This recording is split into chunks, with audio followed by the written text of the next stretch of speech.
আগো আমারে মারতো না, আপনারা আছেন, আপনারা আপনারা থাকলে কেউ মারবেন আমাকে ইনশাল্লাহ। এই নির্বাচন করতে আমার 100 টাকা লাগে, আমি 100 টাকা খরচ করি। এটা আমরা 5 বছর আমি যখনই বকরিকান্তে আসবো, আমি আরেকদিন রোলাটা যাক, আমি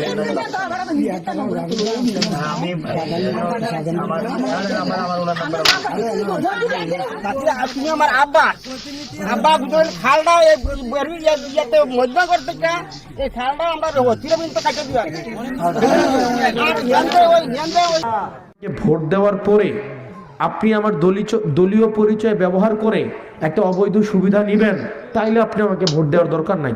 আপনার যদি মনে হয় আপনি আমাকে ভোট দিবেন, পাশে দাঁড়ায় একটা ছবি তুলে আপনি আরেকজনের উপরে বেইনসাফি করবেন, তাইলে আপনি আমাকে ভোট দেওয়ার দরকার নাই।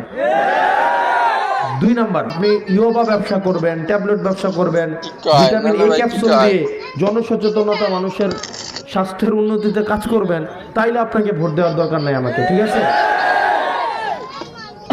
আরেক মায়ের হক নষ্ট হইতেছে না, এটার অভিশাপ কি আপনার উপরে পড়বে না? পড়বে কিনা? আপনি কি চান আপনার নেতা একটা অবৈধ কাজ করুক? সরকার বরাদ্দ দিবে, যা দিবে এটা দিয়ে দেবিদ্বারকে অন্তত বর্তমান যে পরিস্থিতি আছে এর থেকে 5 গুণ বেশি পরিবর্তন করা সম্ভব। গত 1.5 বছরে সম্ভব হয় নাই বলেন? আমি কি এমপি ছিলাম?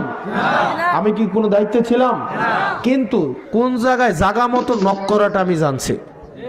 একটা বাস কোন জায়গায় খুবটা দিলে এটা ভাঙবো, এইটা জানাটা 50 টাকাটা আমাকে আপনারা দেবিদ্বার ওই যে পশু হসপিটালটা আছে না, পশু হসপিটালের সামনে শাক বিক্রি করছে, শাক এলাক বাড়ি থেকে।